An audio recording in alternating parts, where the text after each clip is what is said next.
오늘 요한복음 17장인데 한 5시간 이상은 교제해야 될 내용인 것 같습니다. 예수님의 중보기도 요한복음 17장 요한복음에만 나오는 기도입니다. 그리고 우리가 이때까지 살펴봤던 14장부터 16장까지는 흔히 다락방 설교, 호별 설교라고 하면서 또 이 내용도 요한복음에만 나옵니다. 지난번에도 계속 말씀드렸듯이 예수님께서 이 성령 하나님 보혜사에 대해서 가장 자세하게 가르쳐 주신 그 성경이 요한복음에 나와 있고, 또 예수님께서 내가 아버지께로 왔다 아버지께로 돌아간다라고 하는 그 말씀을 계속 반복해서 하고 계시고, 그리고 항상 아버지께서 함께 하신다고 하는 그 하나님과의 동행, 임재에 대해서 계속 강조해서 말씀하셨습니다. 이 동일한 그 지금 시점에서 마태복음, 마가복음, 누가복음에서는 전혀 다른 기도를 하고 계십니다.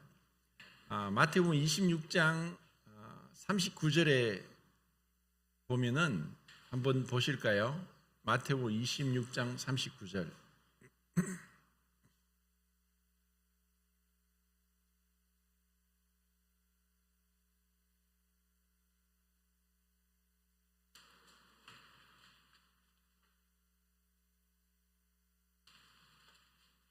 읽겠습니다. 시작.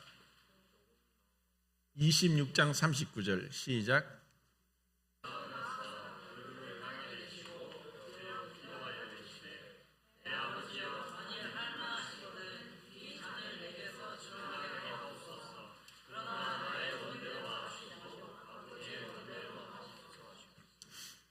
지금 그 시점에서 예수님께서 얼굴을 땅에 대시고 기도하신다라고 하시고, 또 마가복음 14장 35절에서도 똑같이 예수님이 그 얼굴을 땅에 대시고 이 겟세마네의 그 기도를 하십니다. 그 땀이 그 핏방울이 섞여서 나는 그 눈물과 통곡으로 간구와 소원을 올리면서 이 잔이 내게서 지나길 원합니다 하는 그 동일한 기도를 3번이나 반복하시면서 마지막에는 내 뜻대로 마옵시고 아버지 뜻대로 하옵소서라고 하는 그 처절한 그 포도즙을 짜는 그 틀에서의 어떤 그런 고통을 기도로 이렇게 하시는 것을 볼 수 있습니다. 그리고 누가복음도 보겠습니다. 누가복음 22장 41절 42절.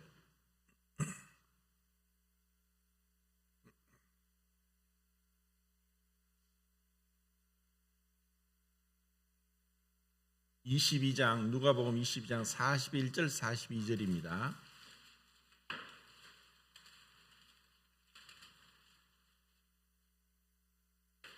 한 목소리를 읽겠습니다. 시작.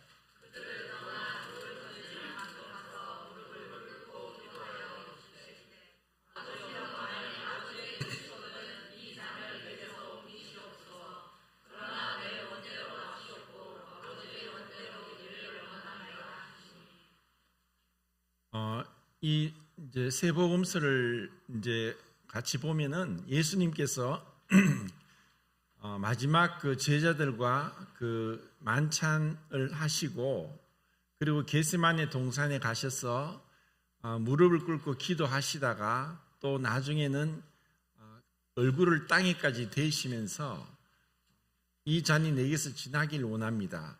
그 십자가에서 고난, 아버지로부터의 버림받는 그 고통을 너무나 잘 아셨기 때문에 이 잔을 거두가길 간절히 기도했던 그 모습을 보게 됩니다.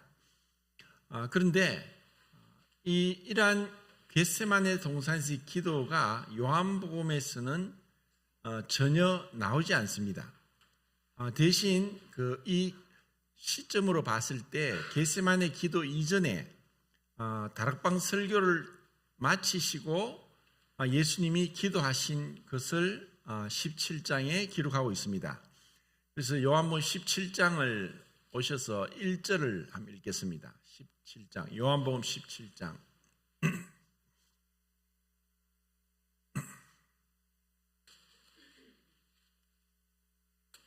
시작.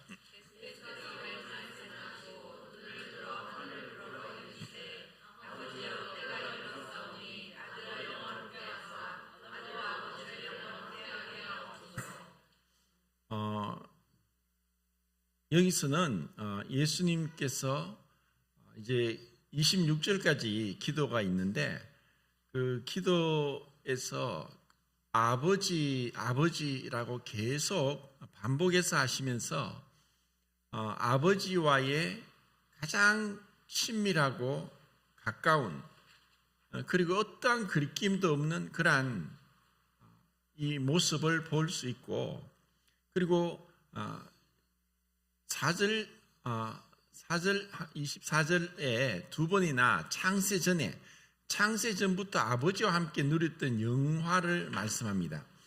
그러니까 예수님께서 이 17장에서 이제 1절부터 5절까지는 자신의 그 기도를 하시고 6절부터 19절까지는 제자들을 위한 기도를 하시고 20절부터 26절까지는 모든 믿는 성도들을 위한 기도를 하시는 것으로 이제 구성이 되어 있는데 왜 요한복음에서는 이 공관보험서에서 있는 그런 겟세마네에서의 처절한 눈물과 통곡의 기도가 아니라 이런 기도를 우리에게 보여주느냐?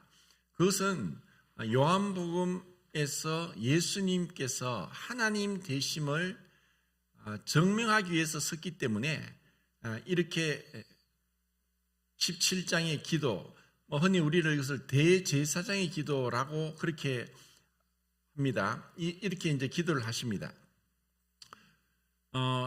요한복음에서는 예수님의 족보가 나오지 않고 또 예수님께서 그 시험 받으시는 그러한 모습도 기록하지 않았고 그리고 예수님께서 십자가에 돌아가실 때 공관보험서에서는 성전 휘장이 찢어졌다고 하는데 요한복음에서는 운명하시고 성전 휘장이 찢어진 그 말씀을 찾아볼 수 없습니다.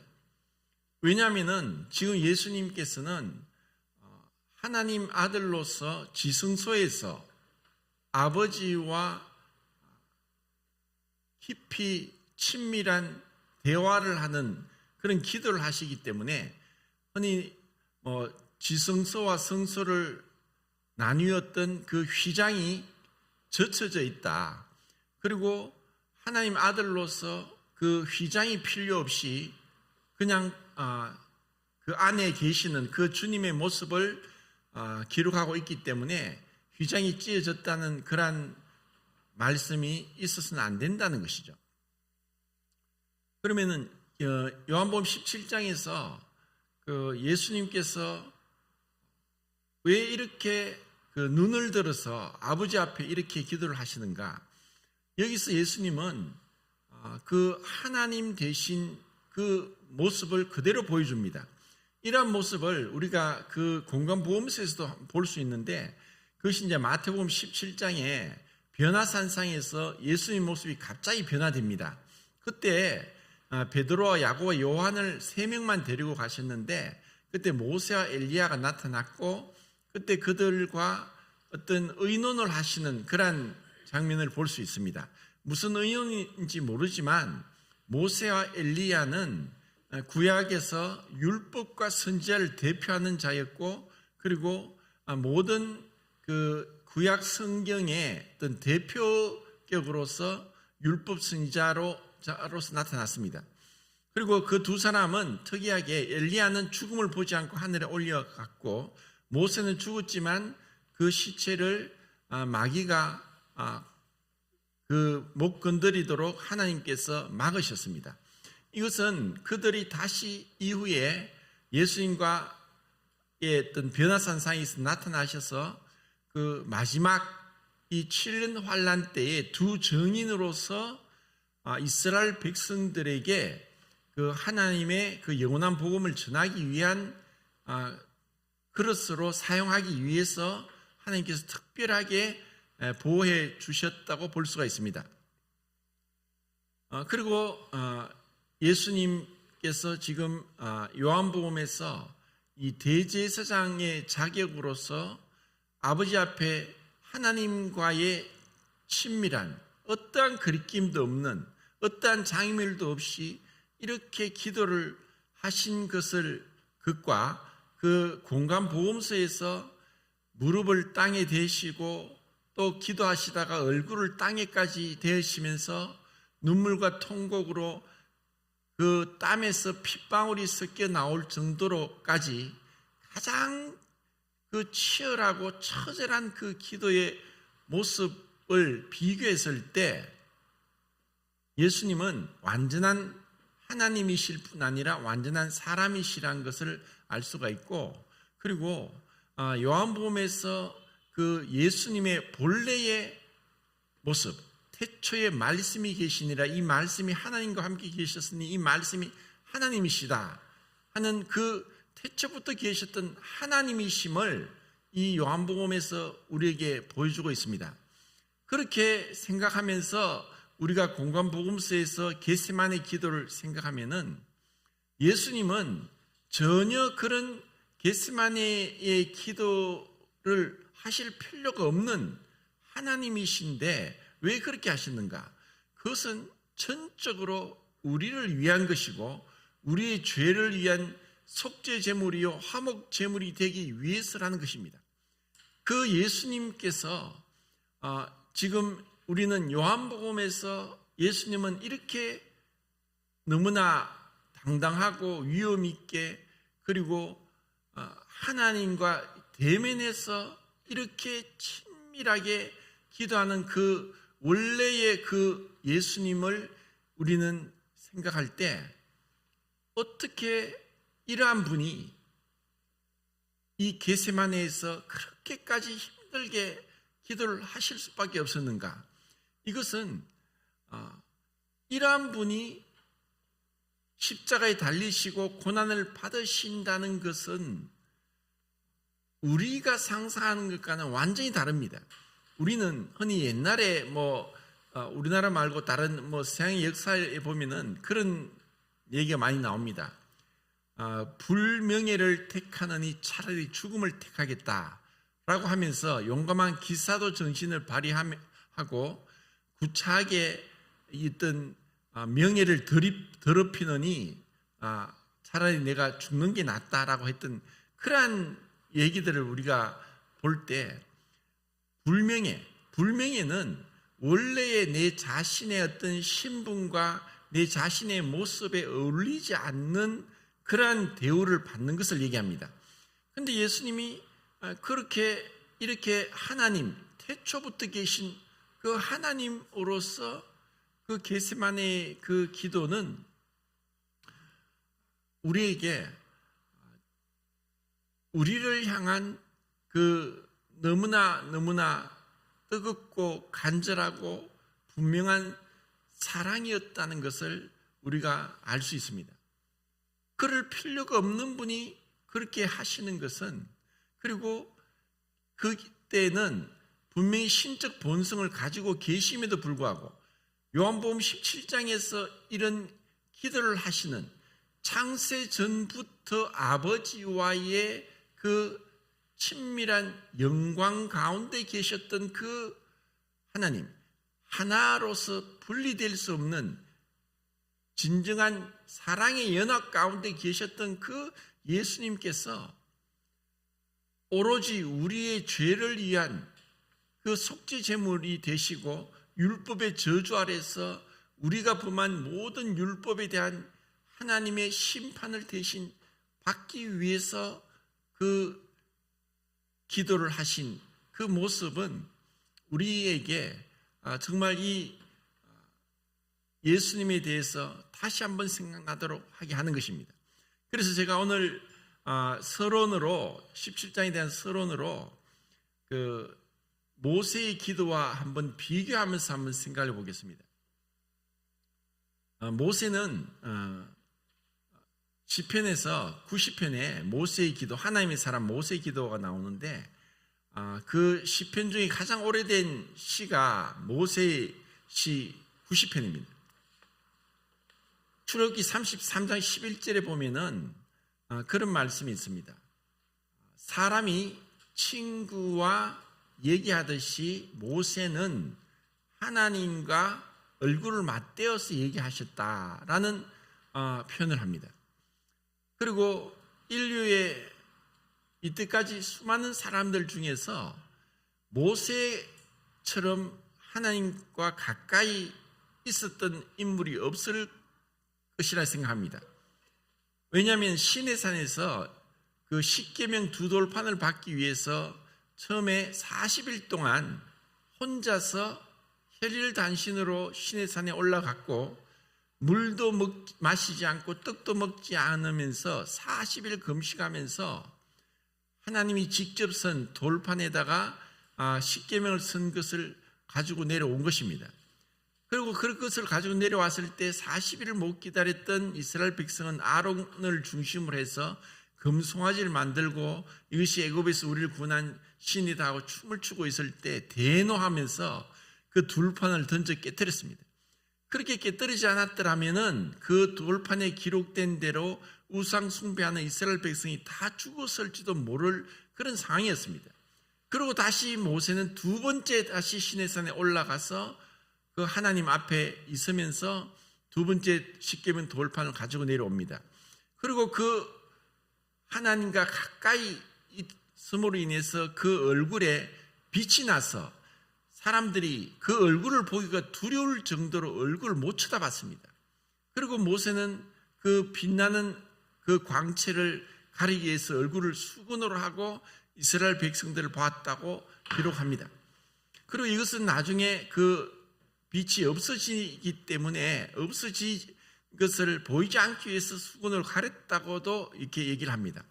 하여튼 모세는 이제껏 산 인류의 모든 사람 중에서 가장 하나님과 가까이 하나님을 뵀던 친구와 같이 대면하며 보았던 그러한 인물로 묘사되고 있습니다. 그런 모세가 하나님께 또 요청을 했습니다. 주여 주의 영광을 보여주십시오. 정말 주님의 영광을 보기를 원했습니다. 그때 하나님은 나를 보고 살 자가 없다라고 했습니다. 나를 보고 살 자가 없다. 그리고 시편 90편에서 모세가 그렇게 기도를 합니다. 주께서 사람을 티끌로 돌아가게 하시고 말씀하시기를 너 인생은 돌아가라 하셨사오니 주의 목전에 우리 그 천년이 지나간 어제 같으며 밤의 한순간 같을 뿐이다. 주님 앞에는 주님은 대대로 항상 계신 분이고 산이 생기기 전 또 해와 달도 만드시기 전부터 하나님이 계신 분이다. 그런 하나님께서 우리 인생을 보실 때 주께서 우리의 죄악을 주의 앞에 놓으시며 우리의 은밀한 죄를 주의 얼굴빛 가운데 두셨사오니 우리의 일생이 주님 앞에 순식간에 바람같이 지나간다.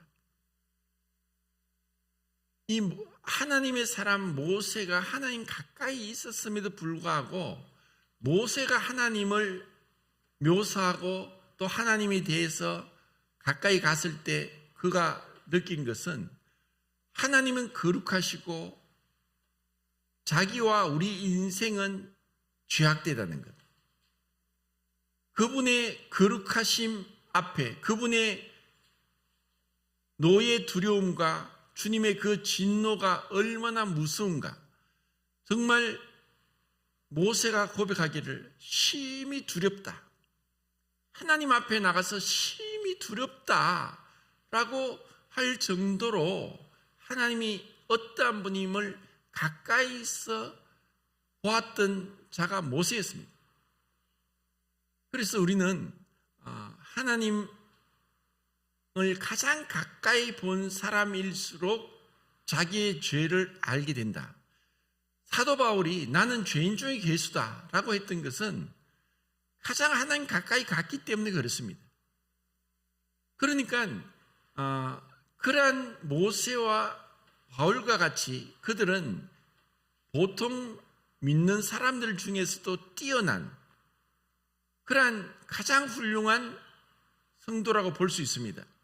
그러한 자들을 우리는 어쩌면 거룩한 모든 사람 중에 가장 뛰어나게 거룩한 자가 아니었나. 그런 거룩한 사람일수록 자기의 죄를 아는 것입니다.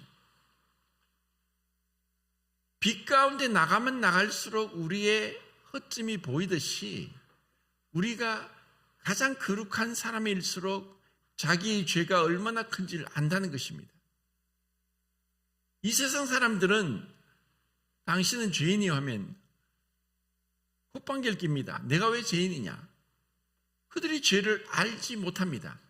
죄를 인정치도 않고 또 그들의 눈앞에 하나님을 두려움이 없다라고 있습니다. 그들은 하나님을 두려워하지 않습니다. 왜? 하나님을 모르기 때문입니다.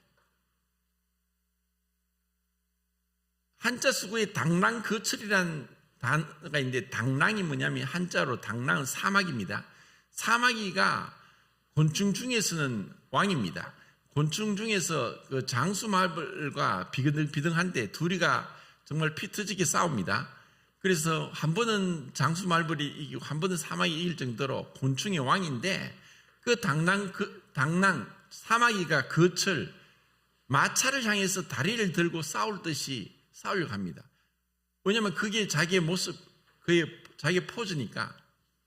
그런데 아무리 사마귀가 곤충 중에서 왕이라 할지라도 마차 바퀴를 향해 다리를 들지만 마차가 한번 지나가면 그냥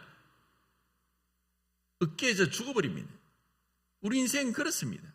어떠한 사람도 하나님 앞에서 깨끗하다고 할 자가 없고 죄 없다 할 자가 없고 하나님 앞에 살 자가 없습니다.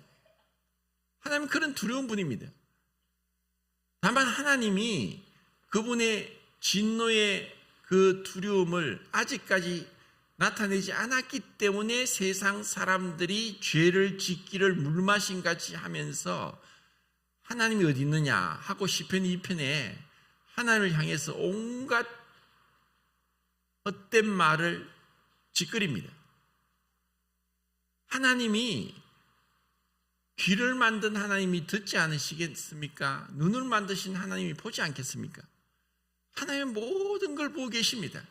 하나님은 우리 인생을 저울에 달아 우리의 행동을 저울에 달아 보신다고 했습니다. 그러면 우리 인생은 매네매네 되길 우바라 신입니다. 우리 인생 중에 하나님의 저울에 달려서 부족함이 없는 인생이 없습니다. 허물이 없는 인생이 없습니다. 그런 헛되고 헛된 인생 가운데 우리는 하나님의 은혜로 그분 앞에 나갈 수 있고, 그리고 모세가 하나님을 보고 싶어 했을 때 다만 내 얼굴을 보고 살 자가 없기 때문에 큰 바위 틈에 너를 숨겨두고 내 뒷모습만 보게 할 것이다 라고 했는데, 그 큰 바위는 상징적으로 예수 그리스도입니다. 우리는 예수 그리스도를 통해서 아버지 앞에 나갑니다. 우리가 기도할 때 예수님 이름으로 기도합니다는 것은 예수님이 우리의 중보자십니다. 하나님과 사람 사이의 중보는 오직 예수 그리스도밖에 없습니다. 예수 그리스도가 아니면 우리는 아버지께 갈 수 없습니다. 나로 말미암지 않고는 아버지께로 올 자가 없다. 내가 곧 길이요 진리요 생명이다. 주님만을 통해서 우리는 하나님께 갈 수 있습니다. 그렇기 때문에 우리는 항상 예수님을 의지하고 예수님 말씀대로 또 그 예수님이 행한 그 길을 쫓아 본받아 가는 것입니다. 그런데 지금 예수님은 하나님으로서 대제사장으로서 지금 여기에 있습니다. 그리고 예수님은 대제사장으로서 마치 레위기 16장에 대속죄일날 대제사장이 에봇을 벗고 3번을 들어간 것처럼 할 필요가 없다는 것입니다. 그 금 향단의 연기로 가득하게 해서 하나님과 가리게 해서 죽지 않게 했다는 것과 송아지 피로 자기의 죄를 속죄할 필요도 없이 그분은 단번에 자신의 피로 우리의 죄를 위한 영원한 속죄의 피를 흘리셨습니다. 이것을 우리가 생각할 때 지금 이 예수님의 기도가 얼마나 우리에게 은혜로운가. 그리고 그분의 기도에서 지금 제자들을 위한 기도에서 우리가 세 가지를 우선 짚어 봐야 될 것 같습니다. 11장입니다. 11절, 17장 11절.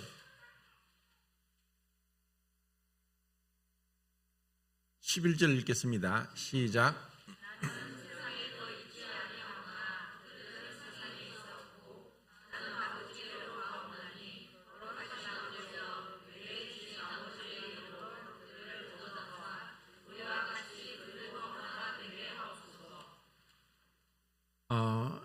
그 앞에서도 우리가 봤듯이 예수님에게 있어서는 항상 그 공관보험서에서 하지 않은 말씀, 내가 아버지께로 와서 아버지께로 간다.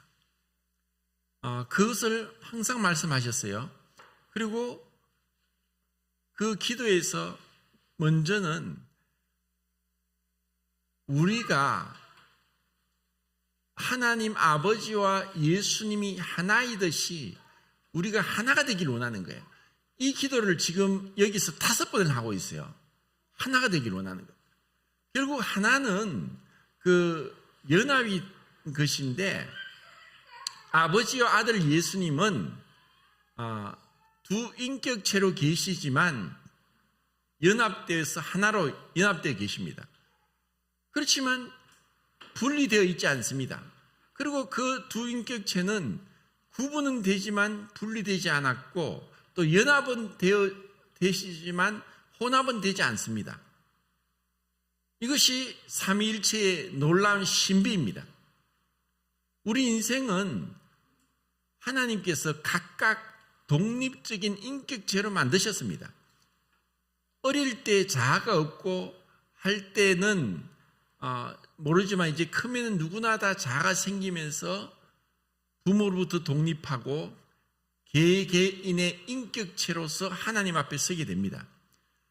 그러니까 우리 인생은 어쩌면 철저하게 혼자입니다.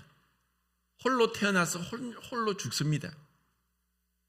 이런 혼자 된 인생에 있어서 인생의 기쁨은 나는 혼자이지만 나라는 특별한 독립적인 존재이지만 나와 다른 자와 연합되고 하나가 되고 분리되지 않고 불일치 가운데서 다투거나 또 싸우지 않고 친밀하게 마치 아버지와 아들 예수님이 하나로 연합되는 것처럼 그렇게 된다는 것은 쉬운 일 아닙니다.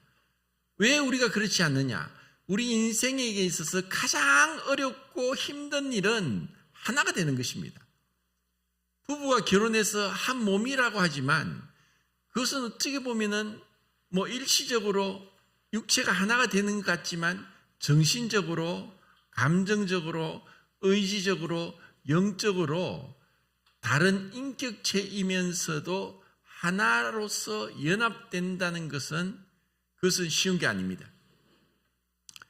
쉽게 우리는 이렇게 의견이 다르고 분리되고 다투기도 하고 갈라서기도 하는 거예요. 왜 그러냐? 죄가 있으니까. 죄는 분리시키는 겁니다. 죄가 들어왔을 때 하나님과 사람 사이가 분리되었고 또 아담이 내 뼈 중에 뼈요 내 살 중에 살이라고 하면서 자기 몸에서 난 그 하와를 향해서 가장 아름다운 찬사를 했지만 죄가 들어오니까 당신이 준 여자가 이것을 먹게 해서 먹었다라고 비난을 하는 거예요. 죄가 들어왔을 때 사람과 사람 사이가 분리되는 겁니다. 이 죄는 결국 죄의 결과가 우리 육체와 영혼이 분립니다. 이것이 첫째 상황입니다. 죄가 들어오지 않았더라면 우리가 이런 죽음을 맛보지 않았을 것이지만 죄가 들어옴으로 인해서 우리는 늙고 병들고 죽고 또 우리의 육체가 땅에 묻히게 되는 것입니다. 그런데 어떻게 우리가 하나가 될 수 있겠습니까? 부부가 한 몸이듯이 교회도 한 몸이라고 주님이 말씀하셨습니다. 그런데 그 교회가 한 몸인 것은 여러 지체들이 서로 다 다르고 같은 자가 한 사람도 없습니다. 같은 형제간이라도 처음에는 민주형제, 민서형제가 기도하면 민주인지 민서인지 구분을 못했는데 시간이 좀 지나니까 분명히 차이가 나더라고요. 이제는 헷갈리지 않습니다. 민주형제, 민서형제 딱 압니다. 그렇게 완전히 다른 거예요. 같은 부모 밑에 난 형제간도 다른데 우리는 다른 부모에서 낳고 자란 환경도 다르고 생김새도 다르고 성격도 다르고 재능도 다르고 또 여러 가지 성격 취향이 다 다른데 어떻게 우리가 하나가 되느냐? 그런데 예수님은 우리가 하나가 되기를 원하는 거예요. 그래서 이 하나는 단순히 모든 것을 공산주의식으로 똑같이 하는 것이 아니라는 거예요. 우리가 하나가 되는 것은 하나의 어떤 획일주의로 똑같은 것을 하고 똑같은 옷을 입고 똑같은 노래를 부르고 똑같은 장소에서 똑같은 일을 한다 할지라도 생각이 다르면은 연합이 될 수 없는 거예요. 그런데 우리는 그런 다름에도 불구하고 연합할 수 있는 것은 예수 그리스도로 인하여서 또 그 예수 그리스도의 기도를 통해서 하나가 되기를 원한다. 주여 아버지와 내가 하나인 것처럼 저들이 하나가 되기를 원합니다. 그 하나라는 것은 모든 것이 똑같아 하는 것이 아니라 상대방을 향해서 모든 온유와 겸손으로 하고 오래 참음으로 사랑 가운데 용납하고 성령이 하나 되게 하신 것을 힘써 지키는 거예요. 이것을 우리에게 가르쳐 주기 위해서 교회 안에 두신 거예요. 그런데 교회가 안에서 내가 마음에 안 맞다고 해서 다른 교회로 가버리고 떠나버리고 이것은 전혀 이 주님의 뜻이 아니고 또 주님이 원하는 바도 아닌 거예요. 내 마음의 주관대로 하는 것이 아니라 정말 겟세마네에서 예수님이 하신 그 기도는 우리가 정말 따르기 힘든 거예요. 내 뜻대로 마옵시고 아버지 뜻대로 하옵소서. 주님의 뜻도 그때 아버지 뜻도 지금 처음에는 달랐습니다. 주님, 이 잔이 내게서 지나가길 원합니다. 아버지, 이 잔이 내게서 지나가길 원합니다. 그런데 예수님이 내 뜻대로 마옵시고 아버지 뜻대로 되길 원했다고 했던 그 기도는 너무나 놀라운 거예요. 이것을 우리는 예수님과 하나님이 어떻게 하나가 됐냐? 서로에 대한 믿음, 신뢰가 있기 때문에 그런 거예요. 그러면 그 예수님이 어떻게 아버지를 신뢰해서 하나로 연합될 수 있느냐를 우리는 예수님의 마지막 가상칠언에서 놀랍게 볼 수 있습니다. 가상칠언, 십자가에서 예수님은 7마디 말씀을 하셨습니다. 그것이 4개의 복음서에서 흩어져 있습니다. 자, 첫 번째는 예수님께서 아버지 저들을 용서하여 주십시오. 저들은 저들이 하는 것을 알지 못합니다 하고 자기를 향해서 십자가에 못 박고 옷을 벗기고 가시 멸관을 씌워서 몽둥이를 내리쳐서 그 가시가 이마에 얼굴에 박혀서 온 피가 얼굴에 피범벅이 되기까지 그리고 채찍이 맞아서 살찜이 떨어진 그 고통 속에서 손과 발에 못이 박혀서 옷벗김을 당하고 십자가에 높이 달린 그 가운데서 동일하게 십자가에 달린 두 강도는 욕을 하면서 온갖 인간의 가장 추악한 모습을 드러냈지만 예수님은 아버지 저들을 용서해 달라고 하는 그 도저히 인간으로서는 할 수 없는 그 용서의 기도를 하신 거예요.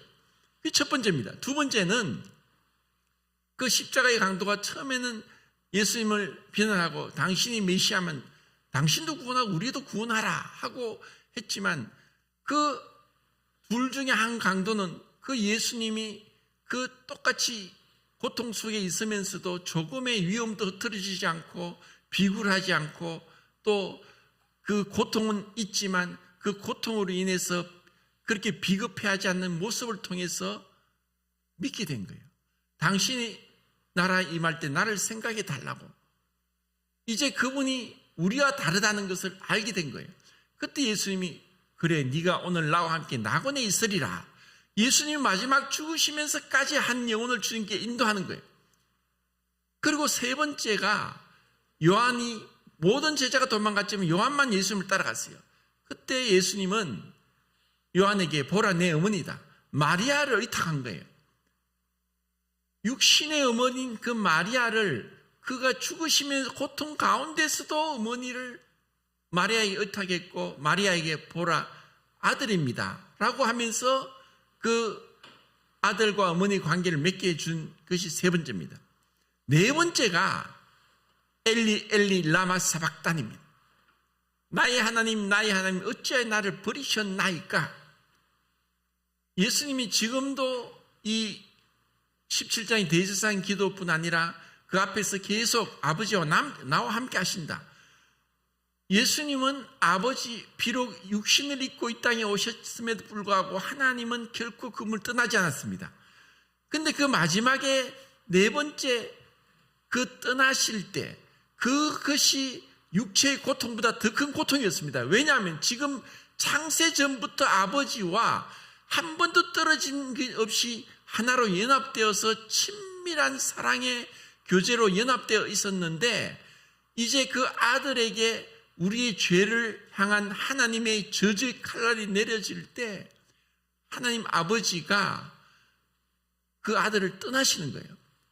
왜냐하면 하나님은 그 죄를 처벌해야 되기 때문에. 그래서 죄 없으신 하나님 아버지가 떠나시는 거예요. 그때 처절하게 하나님과의 분리를 경험한 게 엘리 엘리 라와 사박단인 거예요. 다섯 번째가 내가 목마르다.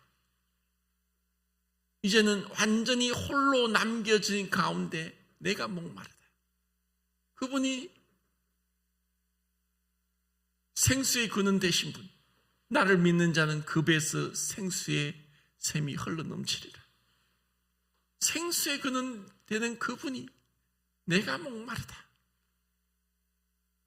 우리를 위해서 그분은 모든 것을 다 부어주셨기 때문에 그분이 목마르다는 그 말씀은 이제 하나님으로서 창조주로서의 그 모든 것을 잃어버린 그 상황 가운데까지 간 거예요. 여섯 번째가 다 이뤘다. 테텔로에스타이. 다 이뤘다. 그 다 이뤘다가 마지막이 아닙니다. 일곱 번째에 있습니다. 일곱 번째 말씀이 아버지 내 영혼을 아버지께 부탁하나이다.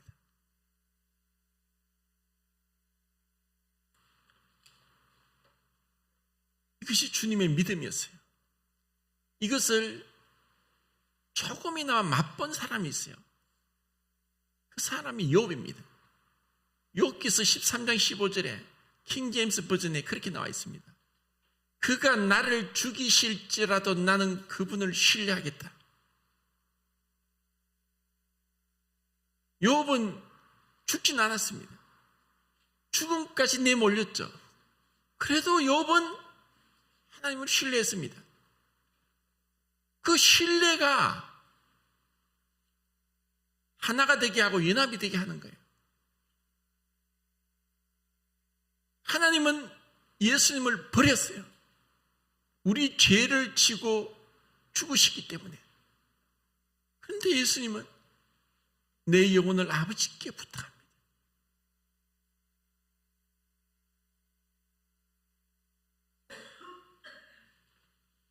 우리 인간에게 가장 아름다운 것은 어쩌면 이런 변함없는 우정, 한자 속으로 관포지교, 관숙과 포숙이 관중과 포숙이 서로를 신뢰하는 그런 아름다운 우정을 얘기하지만 그것에 비교가 안 되는 아들과 아버지의 그 긴밀한 신뢰, 이것을 우리는 삶 속에서 배우길 원하는 거예요. 우리 삶 속에서 정말 하나님을 영광스럽게 하는 것은 그분을 향한 신뢰입니다. 히브리서 11장에서 하나님을 기쁘시게 하는 것은 믿음이다. 믿음이 없이는 하나님을 기쁘시게 할 수 없다는 거예요. 그 믿음은 하나님을 하나님 되게 하는 거예요. 원래 하나님의 자리에 올리는 거고 그분이 받을 영광을 그분께 돌리는 것이 우리의 믿음인 거예요. 그리고 주님은 그때 그 믿음이 있을 때 우리에게 순종이 있고 그 믿음이 있을 때 주님을 향한 헌신이 있고 믿음이 있을 때 주님을 향한 사랑이 나타나는 거예요. 15절 읽겠습니다. 15절 시작.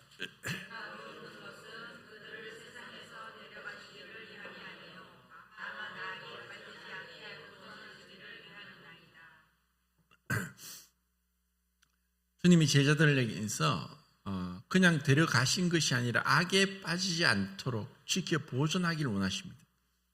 이 악은 뭐냐? 하나님이 미워하시는 거고, 그리고 이 죄는 분리를 일으키고 자기 뜻을 주장하는 것이고 믿음을 저버리는 것입니다.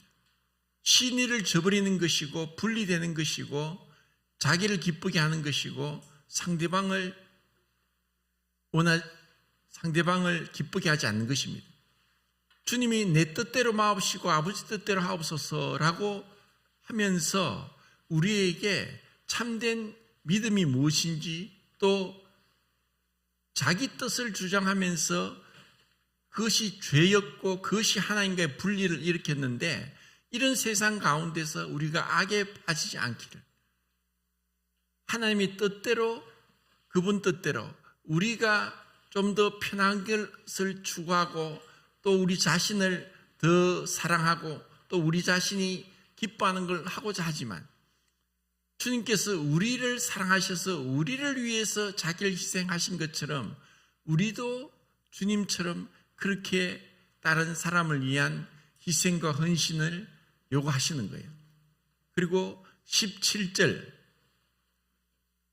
시작.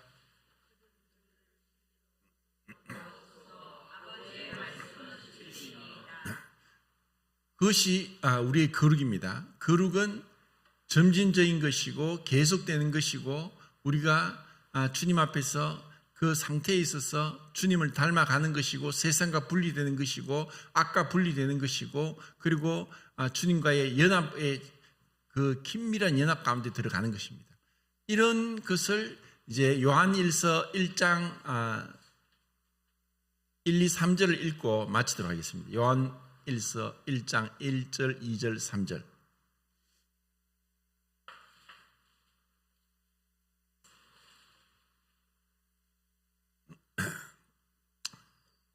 시작.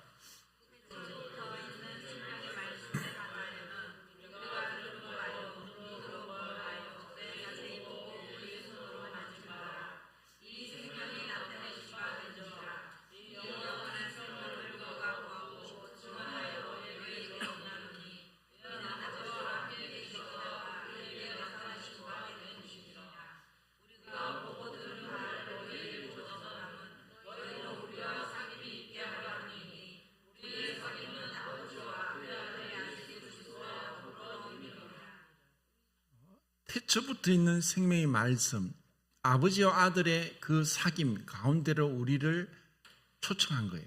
이것이 천국입니다. 그리고 이것은 이 땅에서도 믿음으로 가능한 것입니다. 그리고 그분의 말씀대로 순종할 때 가능한 것입니다. 그리고 그분을 사랑할 때 이 친밀한 그 교제 가운데서 기쁨을 누리게 하는 것입니다. 이 기쁨이 충만키를 원한다. 주님은 지금 우리에게 이것을 다 보여주시고 말씀하셨습니다. 우리가 얼마나 주님과의 이 친밀한 교제 안에서 기쁨을 누리는지, 이것이 우리 각자에게 참된 신앙의 그 척도요, 또 주님께서 이러한 것을 기뻐하시리라 생각합니다. 이상입니다.